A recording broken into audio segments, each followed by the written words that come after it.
Hi, everyone. This is David Bowders with SPARXiQ. Welcome to the P21 User Group presentation today. We'd like to chat with you a little bit about some very simple approaches to help every distributor maximize their profitability. As we all know, in this difficult economy that we're in today, every nickel counts, every inch counts, and we really have to pay attention to how we can generate greater profitability, do more with less, and most importantly, to take every part of our business processes seriously. And we've got a lot of great tips for you today for how to leverage the data that you have in your P21 system to drive much greater profitability for your company. So first, a little bit about SPARXiQ. Many of you may have known us as SPA, or Strategic Pricing Associates. Our company is 27 years old, and we've been focused for all of that time on helping manufacturers and particularly distributors to improve their profitability. So we have pricing analytics, we have sales analytics, lots of other great tools that can help you to leverage the data that are in your ERP system to improve your profitability. And today we've worked with over 400 distribution companies, over 200 manufacturing businesses around the world. We've been certified as a top-tier provider by many of the leading industry authorities. And you can see some of the companies and some of the different authorities that we work with. We are the exclusive provider of pricing analytics for Epicor's suite of distribution products, which of course includes P21. And we've been partnered with Epicor now for over 12 years. So we're very pleased today to be able to engage the Epicor P21 user base and to chat with you about some of the great solutions that we think can help you to make more money, to leverage the data in your ERP system and really make it a for-profit ERP. We've got some great panelists to present to you today. We have Paul Gordon, who'll be talking to you about our Switch product, which is a great first step for how to improve margins, leveraging data within P21. We have Greg Smith, who'll be talking with you about how to manage contracts and special price agreements and to really make sure that those agreements are performing from both a revenue perspective as well as from a pricing and profitability perspective. And then Dolores Bowders, our Chief Operating Officer, will talk with you about how to deal with that pesky topic of managing overrides. We all know how present overrides are in daily business, and how do we get our arms around those and make sure that we manage the profitability of this critical part of our business mix. So altogether, we think we have some really great opportunities here. They all are centered on data and analytics and tools, and they're all nicely integrated with your P21 system. So with that, I'd like to turn it over to Paul Gordon, and Paul can get started with Switch. Thank you, David. Hi, I'm Paul Gordon, Business Development Manager at SPARXiQ.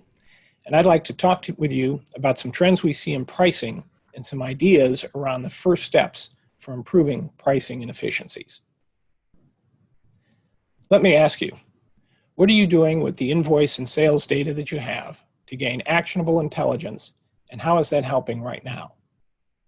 Businesses have more data than ever before, and making that data available to analyze is easier than ever before as well. But still, we see businesses that do nothing with their data other than what comes out of canned reporting from their ERP. Every product a distributor sells has hundreds or even thousands of different prices, even when priced using a matrix. This variability tells us sales reps do not know the right price or have guidance from a system that can help determine that price. In the absence of rational price data, reps guess, and we see that in their gross margin selections. Buried in the data distributors have now is a high price paid, a low price paid, and lots of other data that can describe more accurately how your market is behaving right now. Distributors have excellent real live market data that can tell us what is important to the customer and how to navigate the sale so that margins can be increased without customers feeling that they need to challenge the price. Our research shows that 40% of invoices drain net profit by half. This might be hard for some of you to believe because you are thinking of the SKUs you sell the most. Raising prices is not something that we would recommend right now. The SKUs that make up this 40% are the SKUs that never make it out of the top of the SKU volume report. These invisible SKUs tend to have higher cost to serve, so guessing at a price and a margin has a real consequence for being wrong. Another aspect of this loss is the override brought by the price it as the last time I bought it. Since these are low volume items, a price increase in the previous year will be missed by this method of pricing. This is another good example of the impact that override pricing can have on gross margin. Distributors have the data to determine this, and in conjunction with Epicor, a way to lessen the impact of these invoices. Data analysis is step one. Step two is getting those results in a usable form to the sales team.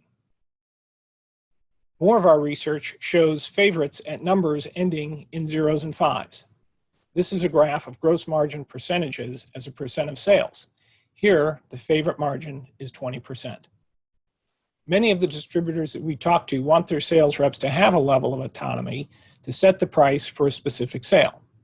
However, this graph tells us that it's still a guess, and that the sales rep does not have the guidance to price to the specific sale. We also feel that some autonomy for the rep is important, and so is real market-based data that provides guidance. Finding the SKUs that have the low price sensitivity and then applying an appropriate price premium is the starting point for our projects and the best first step to improving profit margins. So to summarize some of the many pains that have driven our customers to us, 40% of invoices lose on a lot of margin. SKUs that are best suited for margin increase are not obvious or sometimes even visible using canned ERP reporting. Finally, you can do all the work to analyze and determine a better price, only to have the sales team ignore the work. Having a plan to reduce the probability of a customer calling to complain about the price is a real concern of a sales force. The good news about all of this is there absolutely is a way to increase pricing, improve margins, and without customers noticing or raising a concern. So now let's talk about addressing the problem and giving sales team a tool for strategically appropriate margin values. The product that we have to accomplish this is called Switch. The first thing we do for a client is to determine which of the four groups each SKU should be placed in, core A or B and non-core C or D. If a sales rep knows the SKU off the top of their head, can tell you the last 10 times they sold the item and the price each customer paid, it's probably a core A product. If it's news to the sales rep that the product exists, then it's probably a non-core D item. We know that non-core D items have the lowest price sensitivity. More on how we determine this in the next slide. Non-core D is where the majority of our pricing activity will take place because the customer is not comparing prices for these items. If you walked into a grocery store, you know the price for 10 or so items. The prices of things you do not buy all the time, toothpicks, mustard, the spice packet you just saw on the cooking channel, you have no idea of the price, but you pay it just the same. It's not that you don't know it, it's that you don't buy it often enough to compare it. It might seem too obvious, but this is a good strategy that distributors should utilize too.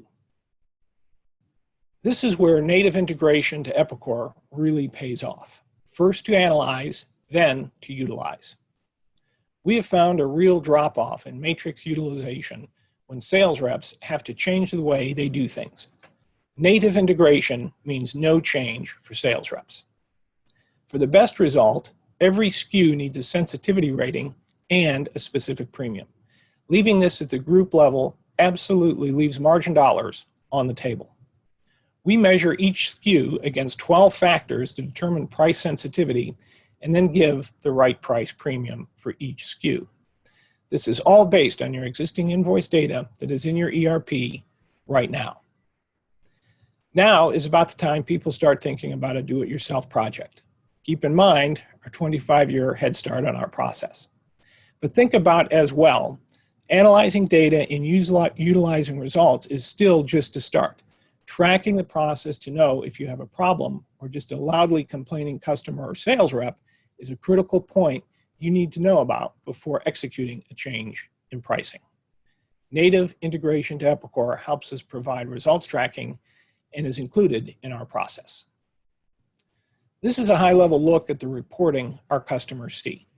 On the left, you see that we are interested in the strategic pricing method, currently at 25.6% of total sales. On the right, you can see the trends of the gross margin against the time periods. This is another example of where a switch works.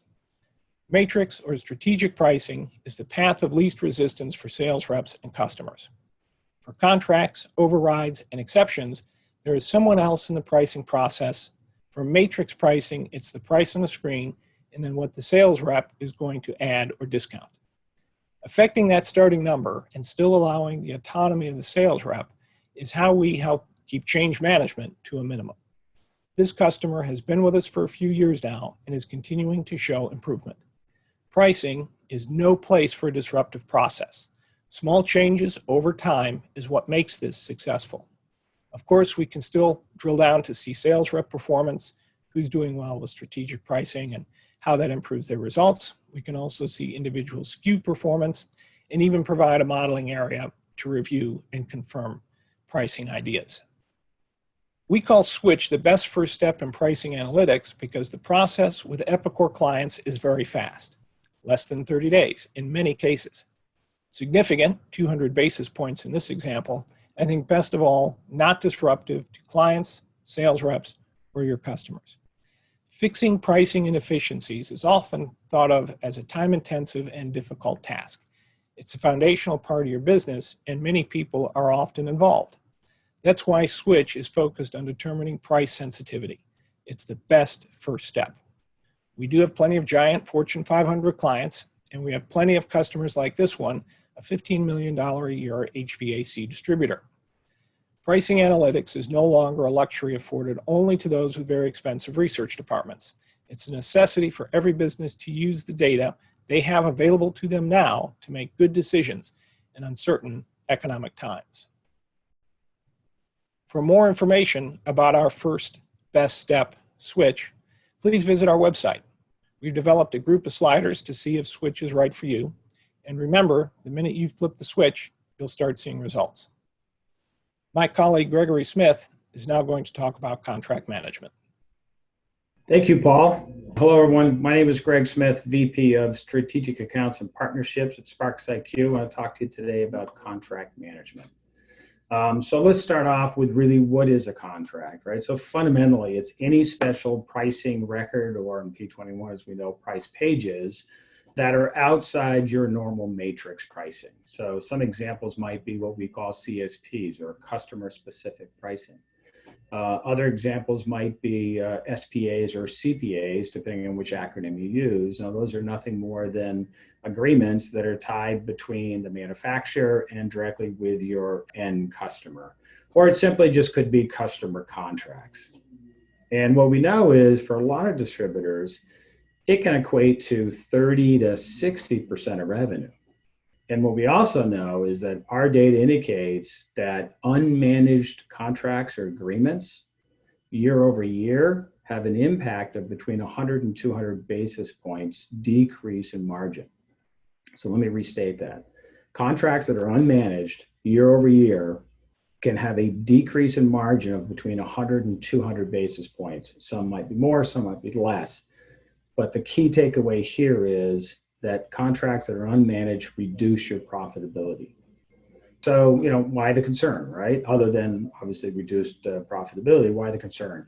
Managing countless special pricing records, all with different pricing terms and expiration dates, creates significant complexity for distributors, which frankly is why a lot of times this can get kicked down the road or doesn't get managed as well as it should be. So what are the advantages of a well-managed contract? Really a contract process. It's improved the key account loyalty. We know that, again, from doing this for over 26 years and helping our clients manage contracts, manage pricing as a whole. We know that key account loyalty goes up, and it's, it's the old 80-20 rule, but 20% of your customers make up 80% of your volume. And the ability to manage those key accounts on a contract basis helps improve profitability and improve stickiness, which we're going to talk about a little later on. Improve account profitability. Again, contracts versus overrides, Dolores will be talking about, is a great way to improve account profitability if it's done correctly. Increase market basket diversity. Again, we use MBD at SPARXiQ as a key indicator of customer stickiness. And what we also know is that the more depth of products you sell to a customer, the more margin and the more stickiness that customer will be for you. Improve vendor terms of trade. Again, once you start managing contracts and you start to analyze the data, it's easy to see where you've got an opportunity to go back to a manufacturer or go to a manufacturer and say, we've got this book of business, or we got this block of business. It might be with half a dozen or a dozen different customers, but we've got this book of business that is good for you, Mr. Vendor. However, it's not really good for us because of the cost to serve or other factors that may be associated with that client. Therefore, we need some cost of goods relief. So a great way, once it's all under contract management, a great way to address vendor terms of trade. And it's really difficult to do that when it's either on sticky notes on folks' computers, or it's done in manual overrides all the time, or it's in Joe's head, which again is very difficult to manage. As I talked about before, you increase the account stickiness is another benefit. Overrides, Doris will be digging into those a little later on, but a great way to limit and lower manual overrides is by doing a data analysis on those overrides and then determining which one, if any, should be put under a contract. That way, it's not on somebody's sticky note on a computer, and it's in a form that can be managed. You can't manage overrides. You can, but it's difficult to do on a SKU level or a customer base level if there's no process around overrides. Unintentionally drain profits. And if you look over the last 18 months between tariffs and then what's obviously what impact COVID is having, there's been substantial price increases to a vast majority of products. And a lot of times what we see is that that price increase hasn't carried forward on contracts or agreements or price overrides or any last price paid that kind of Paul mentioned also. So what's happened is when these price increases continue to happen and either the matrix, the contract, or whatever isn't updated accordingly, what used to be perhaps was a good margin when that contract was initially established at 35 or 40 or 42%, is now being whittled down to something half or less. So cost increases is a big factor on contracts. Inactive or underperforming customers. Right. So in the rush to put contracts in place, sales folks might put several customers on there that maybe shouldn't be on there, or their business model has changed. Therefore, they at one point were active and it made sense to be on a contract, but perhaps now isn't. So the ability to kind of do that analysis, to be able to look at it on a customer by customer basis, and then determine who should actually be on a contract and who shouldn't. And that's at the very least an annual process that you should be going through. Underperforming SKUs, right? So there's a significant amount of SKUs. What generally happens is sales folks will do a complete list of SKUs that they want on a contract for a specific customer. And what we understand and realize that over time, they didn't need probably 3/4 of those SKUs on that contract. There just was no need. They just don't buy them enough, or they don't buy them at all. So it's key to be able to, again, clean up those underperforming SKUs. Wasteful discounting. I see it time and time again with sales reps that they'll do cost plus 20 on an entire vendor line. And that's just a bad deal, no matter how you look at it. It goes back to peanut butter pricing, which again, Paul mentioned. Sales folks like using zeros and fives and all their markups. A lot of times I'll see contracts that are for customer A and vendor X, where a cost plus 20 across the entire product category or vendor line. And you just don't need to do that and shouldn't do that. Best practice is you have a certain number of SKUs. that you need to set some specific pricing on, and then perhaps you can get down to the product category level, but you don't treat all product categories equal, number one, and number two, you don't need all product categories on a contract. So it's a matter of cleaning those up. Customer needs change over time, right? Customers' business model changes. So what worked for a customer perhaps last year or 2 years ago may not work today. So if you're seeing contract utilization drop on a customer level, it's time to then sit down, visit with that customer and say, here's what I have on a contract. Are you still buying this, or is your model changed? Are you doing a different type of business now that I need to update this contract agreement? And then, a great one is rolling expiration dates. In a lot of cases, we're talking about thousands of price pages, tens of thousands of price pages, and sometimes hundreds, if not thousands of contracts, which for a lot of folks is just too much to handle, which is why all this falls through the cracks. It's too much to handle. And so a sales rep who's busy doing things like selling might just say, when somebody comes in and say, hey, you got this contract that's coming up for renewal, and it's, several thousand items long, and it may consist of a half a dozen different customers, the sales rep may say, hey, just roll it over, right? I don't have time to deal with it. Whatever the case, just roll it over. And again, a huge profit leak when you do that. So here are 6 ways that you can immediately impact the performance of your contracts. So, and we're going to talk about each one, but limit wide-ranging discounts on entire vendor lines. I kind of talked about that before, but again, don't put in a process where sales cannot come to your pricing department and say, I want a contract for customer A for the entire vendor line at cost plus. Just do not allow that as part of your process. Set pricing as percentage of cost of goods or list, or discount off list. I know that in some cases under specific customer agreements and contracts, especially with large entities, that a lot of times you have to sell at a specific price. So I understand that does happen. However, that should be the exception, not the norm. A lot of times, as we know, you have to carry those out 2 or 3 decimal points. But beyond that, again, that should be the exception, not the norm.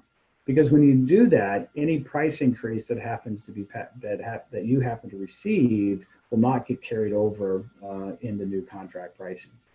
So try to set most of your agreements up, most of your contracts up, so that any price increase that happens to hit your cost of goods gets carried over automatically without any intervention from anybody. Set up a process for review of contracts prior to the expiration date. Again, critical. You can set this up either monthly, quarterly, semi-annually, annually, but it should be tied to the expiration date of the agreement. A lot of folks try to make them all equal, the same, but I don't think that's best practice, and it's not what I have found over the years of doing this. And for me, they should be set based on the date of the agreement and not try to lump them all together because it's too much of a workload for folks. And then a date I used to see all the time is 12/31/999, which essentially makes that contract never expire. You should never do that. They should always be reviewed for a lot of the reasons I listed before. Review revenue and margin outcomes periodically. Again, I suggest you do this quarterly, and it's about the performance of the contract. Is it meeting your margin expectations? And frankly, is it meeting your revenue expectations? If a customer comes to you and says, hey, I expect to buy $200,000 worth of these products with you over the next year, and you're doing this review after that first year, or maybe halfway through that first year, and they're at 10,000 or 5,000, it's time to review, right? It's time to understand what's happened. Do we have the wrong products on here? Is something else going on? What is the issue? And make sure that you continue to align the agreement, the contract with expectations. I think another key takeaway here is provide the sales team with price recommendations, not just to let the sales team price contracts. Best practice, obviously, is to use analytics to do that. Again, I see a lot of distributors get into trouble by allowing the sales team full reign on contract pricing. and because they will default to zeros and fives, as we know, and they will default if there's no process in place. They will default to blanket pricing and all the bad behaviors. So there needs to be intervention. There needs to be a data-driven conversation about who should be on a contract, what product should be on a contract, and what the pricing should be. And again, as I said before, it gives you the ability to negotiate better terms of trade with your vendor. That is probably one of the most underutilized benefits, if you will, of putting all these overrides and putting together an effective contract program where you can start to analyze behaviors between different clients, products. You can start to see if you're under contract A, what's your cost of goods versus contract C. And you start to be able to normalize cost of goods and take advantage of that. And again, it enhances your relationship with the vendor while it enhances your profit margins. So here's one of the benefits that we do both with our existing clients as well as new clients. And we call it CDOS, which is the contract day of service event. And we do this annually. We can certainly do it more if need be, but it creates an opportunity where we spend an extra day with our clients. And what we do is we analyze all of your current contracts. And we determine, has there been margin erosion, right? What was it last year versus this year in all these different contracts? If there is margin erosion, why? Is there a cost of goods that didn't get forwarded? Did something else change? So we analyze all margin erosion. We come back and we recommend removal of certain wasteful contracts or contracts that just make no sense whatsoever. Now they may be tied to either smaller customers, what we call tiny customers that really have no business being on a contract, or it might have to do with what are non-core products. Again, as Paul mentioned, we have non-core C, non-core D products. Some of those products really should not be on a contract, either because they haven't been purchased at all in some cases, or very few items have been purchased. We also review your current overrides to determine the feasibility to convert some of those to customer-specific pricing. Again, that's a great tool, a great way to address overrides, as well as increase profitability, as well as kind of throw those into a contract management process that allows you to manage it versus having it just done willy-nilly at the desktop. You can we'll provide some margin targets for you on a contract basis level that says, hey, you're currently running at this margin. We think you can do X. We think it should be Y. Whether you get there in one fell swoop or whether you split it, it's completely up to you. And that's a deliverable back to you. We provide all those recommended changes. And again, it's about a day, 3/4 of a day process, and we work with you and your team to accomplish this.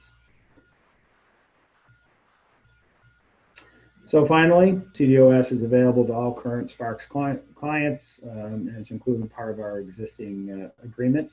If you have some interest, you can contact your PM, project manager, to schedule the review. It's also available as a fee-based service, so please contact myself or anyone else at the SPARXiQ team. And then just one final note before I hand it over to Dolores is beyond CDOS, we also have what we call our Contract GPS tool. Contract GPS tool is a cloud-based reporting and analytics tool that we use to manage all of your contracts. It's a lot more in depth. It's a bit of a power user model. However, it's a fantastic tool that allows you to control contracts in much deeper depth, as well as increase cost of goods effectively, change pricing on thousands of contracts with essentially the hit of a button. So thank you very much for your time and attention, and I'd like to hand it over to Dolores.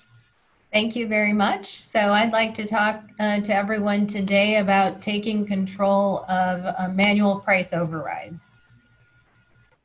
So having worked with hundreds of distributors across many industries, different markets, companies of all sizes, we've found that the typical distributor has about 20 to 60% of their revenue that is being manually overridden by sellers. And when they override, we also find that typically on average, they're giving away 10 margin points.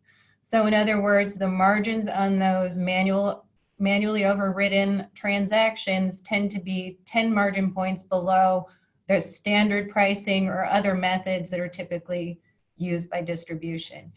And we see this across the board, as I said, different companies. And what's the kind of common theme behind this is a couple of things, two things really.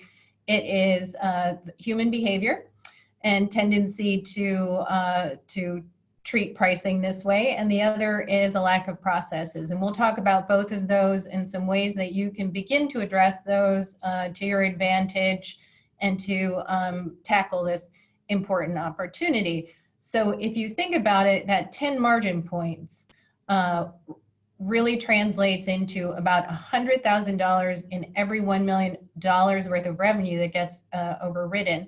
So if you want to get the attention of your CEO, or if they ask you, what did you learn at the P21 user group, you can tell them with a little bit of research, for your company, how much of your revenue is currently being overridden, and it's probably somewhere in that 20 to 60% range. And what is the difference in the average margin of those overrides versus your other methods? And then share some of these techniques that we're going to talk about. And this is, particularly important in this economy that we find ourselves in this challenging time where there's a lot of pressure to give these additional concessions, but we're going to talk about how we can avoid that. So first, we've laid out some of the tactical approaches that you can use to taking control of these overrides and getting back some of that profitability.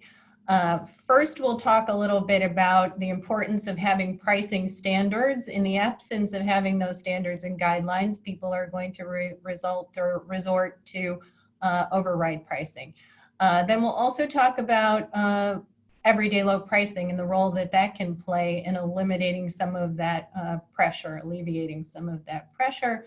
Then we'll discuss CSP, which Greg spent a lot of time talking about, but we'll talk about specifically how that can be used to address overrides. And then we'll talk about some of the functionality that you have available to you in P21 that you can leverage to really manage overrides as well. So when it comes to structured pricing standards, it really pays big dividends to invest time in setting up these price pages and price libraries, which you have available to you in P21, the structure. You want to really take the time to segment your customers, segment your products into logical groups for pricing. And then ideally, you want to set pricing standards that are really competitive where you need to be and where you can get some modest premiums on the less sensitive segments of the business. And that's where our switch product comes in. It really systematically helps you to get those premiums on the less sensitive, more costly to serve segments of the business. But and also in our silver, gold, and platinum. But in absence of that, you've got the pricing pages within P21 where you can set up that structure.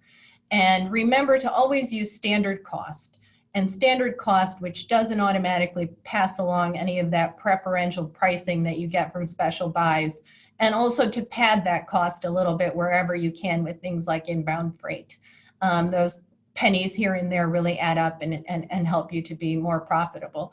So again, not having standard pricing is what drives a lot of sales reps to just do manual pricing, to over rely on the last price paid. So having these standards in place will really help you to have an alternative to those really low profit draining manual overrides. And then with everyday low pricing, we suggest that you identify the top most competitive SKUs in your business. One of the ways that you can do that is simply to take the top 10 or 20 SKUs that have the highest frequency and volume of overrides. And then work with your sales team, do a little bit of research, figure out what is that competitive market price that's going to signal to your customers and to your sellers that you're competitive. And so if you can do that on just the most sensitive parts of your business, that's going to help your sellers to kick that habit, kick the override habit. It's also going to signal to your customers that you are competitive, and they're going to get out of the habit of asking for concessions as well. But just be sure to limit this to just your most sensitive items. You don't want to do this across the board. Formalizing legitimate repeat overrides. So when you've got certain high volume accounts buying really sensitive products where the sales reps are repeatedly manually overriding them, you probably want to set them up as formal special pricing agreements that get reviewed on an annual basis, that also get cost increases applied to them and so forth, rather than the last price paid type of override, which completely negates that your ability to recoup those vendor cost increases. So you really want to formalize just the most sensitive, repeatable ones. And you can do that by looking at the data yourself, or you can ask your sellers to identify their top 5 or 10 repeat override customers and the small number of SKUs where they need to do that, and put it on CSP. And so if you really think about it, once you've got that everyday pricing matrix, your everyday business on standard matrix pricing, and you have your really sensitive customers and SKUs on customer specific pricing, you can really start to better manage those manual overrides. You can shrink the number, the volume, and then really manage them. So, and make sure that, as Greg mentioned, that your customer special pricing agreements are on an annual review process where you can apply the vendor cost increases. And then, of course, another opportunity to leverage the fabulous functionality that you have available to you in P21 is to limit or block override authority. So you might want to start slow and just do limits and guardrails, but there are cases where you may want to block overrides entirely. For instance, on your smallest customers, on the least sensitive products. And that's always a good idea, a good practice. And when you've got this system set up by user role and customer type size and sensitivity, it effectively creates an escalation process. So it forces people to have to go to their boss to ask for an override. And we found that it makes them less likely to do that if they have to ask for permission. Exception being if it's a legitimate request, but it kind of separates out the legitimate requests from the ones that are just an automatic reaction. And then the behavioral dimension. So let's switch over to the behavioral dimension. Some important ideas here are to get buy-in from the sales, to have a regular review of overrides, plan for improvements, a pricing committee, and finally training the sellers. So in terms of getting buy-in from the sales, we find that getting them involved in any pricing initiative is a really good idea. You want to get their input, gather the intel. Salespeople are a source of really good information. They know the customers, they know the marketplace. So, let's get them involved in the process, get them to feel invested in the success of any pricing initiative. And we find that it's really helpful to communicate what you're doing with the sales force early and often, keep them aware and involved. And, as I said, ask for their input and feedback. And but also at the same time insist on data-based discussions and don't over-rely or accept anecdotal evidence. Keep them honest, but at the same time make sure you get their input. And then we've got our daily or weekly override reviews or reports. And again, within P21, you've got the ability to run these reports on demand. And, you know, we hear a lot of excuses when it comes to these reports. People will throw their hands up and say, once it's on the report, it's too late, it's already done. That's true to a certain extent, but it does create visibility and accountability. And it gives you an opportunity to talk to the seller, to coach them, to uncover, maybe it's a problem with the pricing standards, maybe it's a problem with the sales process. It's really an opportunity to fine-tune the pricing and create that accountability.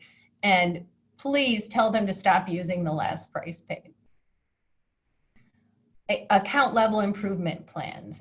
We find that having a regular schedule of reviewing the largest accounts with the sellers is really valuable, focusing on the highest overrides and the accounts that have a lot of customer specific pricing. Having this regular review, at a minimum, it ensures that you're going to pass along those vendor cost increases to the sales force, or through the sales force to the customers, pardon me. And then it gives you an opportunity to look for low volume, underperforming SKUs, to take those off of the agreements, and also an opportunity to discuss with the sales person who can discuss with the customer how you can get more volume and greater share of wallet in exchange for continuing to honor these special pricing agreements or overrides. Forming a pricing committee. This is a best practice that we really support, and typically we suggest having members of the team from sales, finance, IT, and pricing meeting regularly to review pricing performance. Really, carrot and stick makes sense here. You're going to be monitoring compliance, you're going to be rewarding good behavior, and communicating regularly to the sellers. What are the objectives? What are the goals? What's the performance? And another role of the committee is to gather fact-based marketplace feedback, and to have a continuous process of adjusting the system pricing as needed, and then monitoring and measuring the responses after you make the changes. So it's really that loop that you have to ensure that you have in place. So this is a bigger idea, long-term idea, but really something that is a very valuable thing to add to your company. And finally, we talk about training. And so it's very interesting to know that 70% of buyers have been professionally trained in negotiation skills, and fewer than 15% of sellers have received similar training. So, you know, I cringe when I think about all the buyers out there who say things like, oh, you're going to have to do better than that. And then what is the sales response? The knee-jerk reaction is to say, where do you need me to be?